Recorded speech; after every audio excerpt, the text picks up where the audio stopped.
Enlightenment might be the biggest joke in spiritual life. Not because enlightenment is fake, but because of what you imagine you have to become before you can find it. You imagine someone sitting on a mountain, completely peaceful, never angry, never afraid, never distracted, never insecure. Someone who has somehow escaped the ordinary problems of being human. And then you look at yourself. You get irritated. You overthink. You compare yourself. You want things. You get attached. You lose your temper. You worry about tomorrow. You replay something embarrassing you said 3 years ago while lying in bed at 2 a.m. And you think, how could someone like me ever become enlightened? But what if that question is already part of the problem? What if you're imagining enlightenment as another version of yourself that you have to build?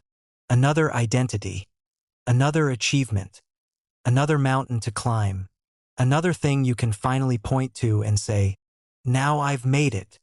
Because if that's what enlightenment means, then you're taking the same restless mind that created your problems and asking it to create a more spiritual version of itself. And that is where the joke begins. Think about how you approach self-improvement. Maybe you've done this. You discover meditation. For a few days, you're excited. You wake up early. You sit down. You breathe. You feel peaceful. And then your mind starts thinking. And suddenly you become frustrated. Why can't I stop thinking? You try harder. Then you discover another technique. Then another book. Then another teacher. Then another philosophy. Then another video. And slowly, without noticing it, meditation becomes another performance. You're no longer simply sitting. You're trying to become someone who meditates correctly. You aren't experiencing the present. You're evaluating your progress towards some imaginary future version of yourself. And that pattern can continue into spirituality itself. You start thinking, I need to raise my vibration. I need to become more conscious. I need to remove my ego. I need to become detached. I need to become peaceful. I need to awaken. Notice something. Almost every sentence begins with, I need to become. And maybe that's exactly what needs to be questioned. Because the spiritual search can become incredibly similar to the ordinary search for success. In ordinary life, you might say, I'll be happy when I make enough money. Then spirituality comes along and changes the language. I'll be peaceful when I'm enlightened. Same structure, different costume. You're still postponing your life. You're still saying, this moment isn't quite enough. There's something missing. I need to reach somewhere else. Only now the destination isn't a promotion or a relationship. It's enlightenment. And the mind loves destinations, because destinations give it something to chase, something to measure, something to compare, something to achieve. But what if peace isn't a trophy at the end of the spiritual journey? What if the journey is largely about noticing the things that keep disturbing the peace that is already available? That's a very different idea. Think about what happens when you're completely absorbed in something. Maybe you're walking alone at night. Maybe you're listening to music. Maybe you're watching the ocean. Maybe you're driving somewhere and suddenly realize you've been staring out of the window for the last 10 minutes without thinking about yourself. For a moment, something changes. You aren't thinking, how am I doing? How do I look? What does that person think of me? Am I successful? Am I falling behind? What happens tomorrow? The commentary becomes quieter. And yet, you're still there. Actually, you're probably more present than usual. You didn't manufacture that presence. You didn't build it. You didn't earn it. You simply stopped feeding the constant commentary for a moment. And this is where the idea becomes interesting. Maybe consciousness doesn't always need to be expanded. Maybe sometimes it needs to be unobstructed. Imagine a window. The sky outside is enormous. But suppose the window is covered with layers of dust. You can't see much. You might think, the sky is small. But the sky isn't small. Your view is obstructed. So you start cleaning the window. You remove one layer, then another, and another. Suddenly, the view becomes clearer. Did you create the sky? No. Did you make the sky larger? No. Did you manufacture the sunlight? No. You simply removed what was blocking your ability to see it. That is a useful way to understand many spiritual traditions. Not as a promise that you'll become some supernatural being, but as an invitation to investigate what is obscuring your experience of reality. Your fear, your compulsive thinking, your attachment to identity, your expectations, your resentment, your constant need for approval, your obsession with controlling outcomes, your stories about who you are, layer after layer. And here's where this becomes personal. Think about the last time someone criticized you. Maybe they said something small, something that shouldn't have mattered, but it stayed with you. You replayed it. You imagined what you should have said. You imagined what they must think of you. Maybe you became angry. Maybe you wanted to prove them wrong. Why? Because the comment didn't merely touch your behavior, touched your identity. You weren't just hearing. You did something wrong. Your mind heard, there is something wrong with me. And now you're defending an identity. The identity of being intelligent. The identity of being attractive. The identity of being successful. The identity of being a good person. The identity of being respected. The identity of being someone who has their life together. And whenever reality threatens that identity, you suffer. Not necessarily because reality is unbearable, but because you're trying to protect an idea of yourself. Imagine you walk into a room and someone ignores you. What happens? The event itself is tiny. Someone didn't respond. That's it.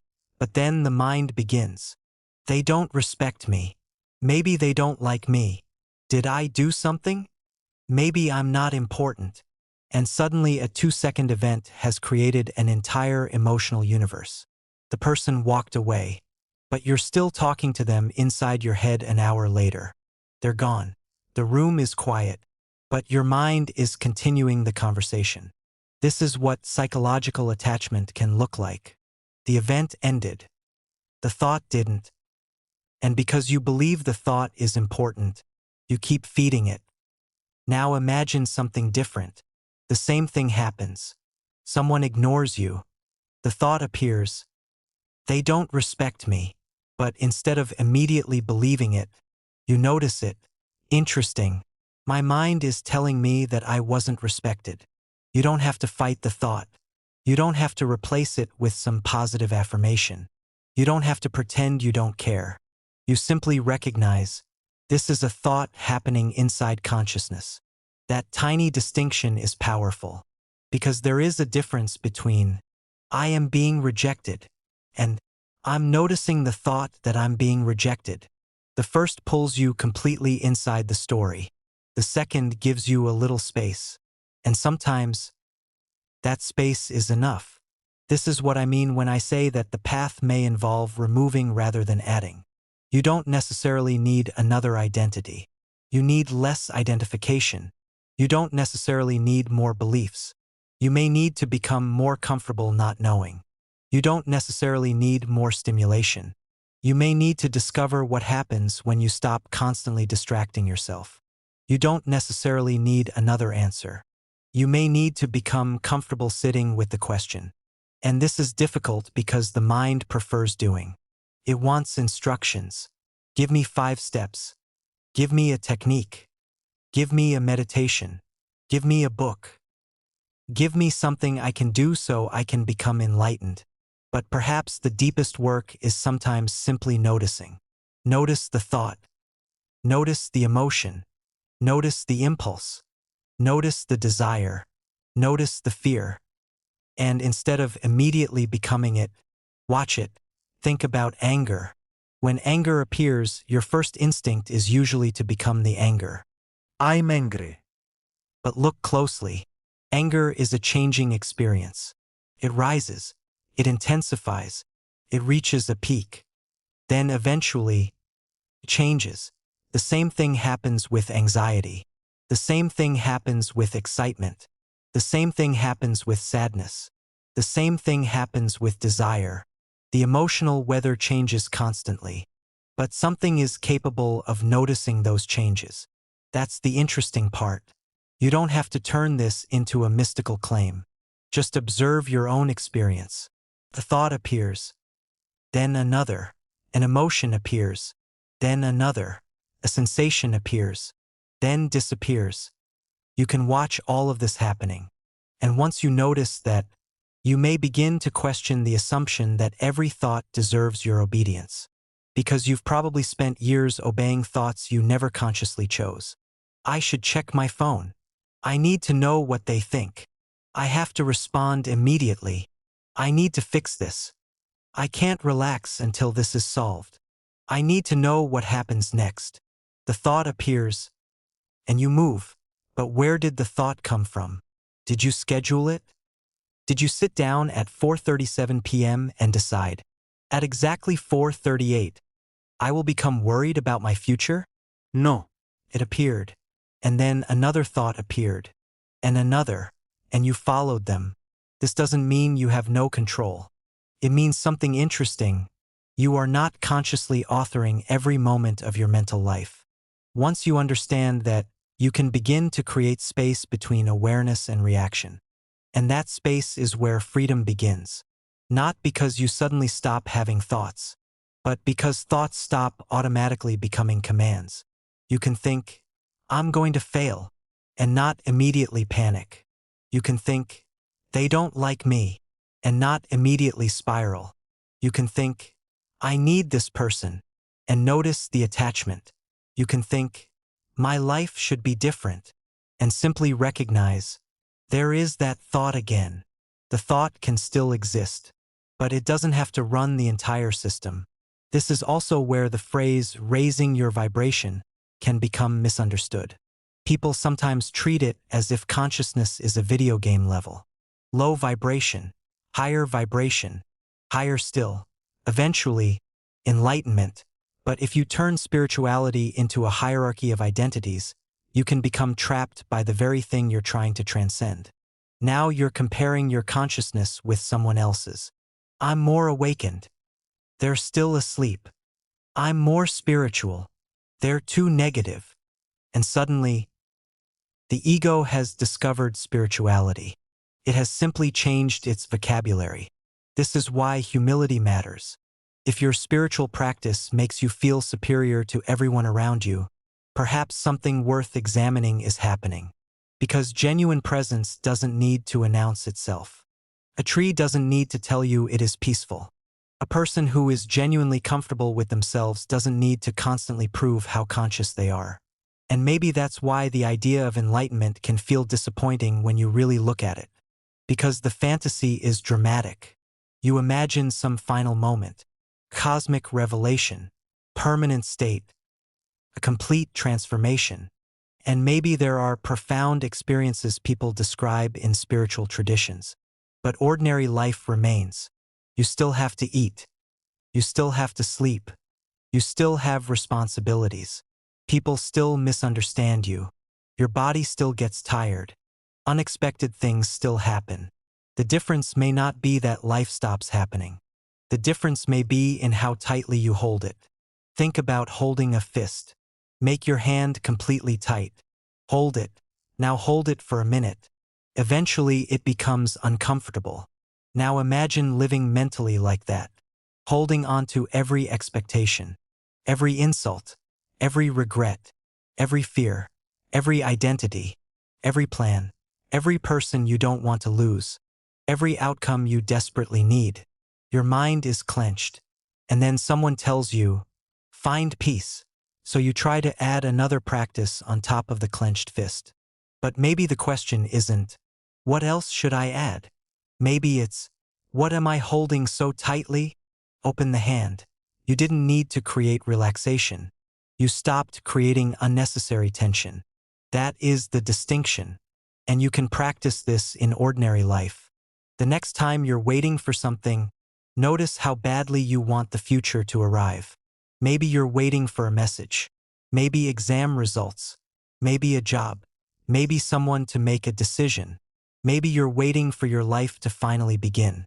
Notice the tension. Then ask, what am I demanding from this moment? Maybe the answer is, I need to know what happens next. But you don't know. And that's okay. You can still breathe. You can still walk. You can still hear the sounds around you. You can still exist. The future doesn't have to be solved before the present can be experienced. Try it with your phone. Put it down. Not forever.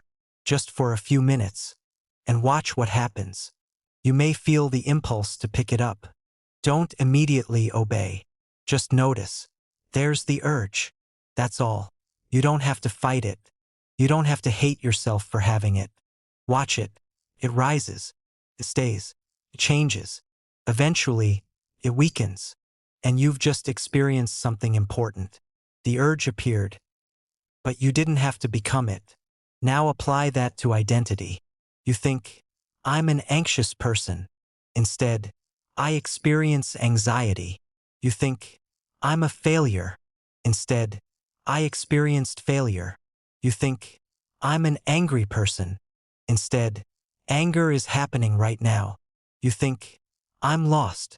Instead, I'm experiencing uncertainty. this isn't about changing words to make yourself feel better. It's about recognizing that an experience is not necessarily a permanent identity. The moment you turn something into me, you give it enormous power. The moment you can observe it, you create room. And this is perhaps the biggest misunderstanding about spiritual growth. You think the goal is to become extraordinary. But perhaps the deeper movement is toward becoming less burdened, less pretending, less defending, less controlling, less proving, less performing, less clinging, less running, less fighting with what already happened, less demanding that tomorrow guarantee your happiness, less demanding that other people complete you, less demanding that your identity remain intact. And as those layers become lighter, something very ordinary remains. Presence, clarity, silence. You might even miss it because you're expecting something spectacular. But perhaps that's the point.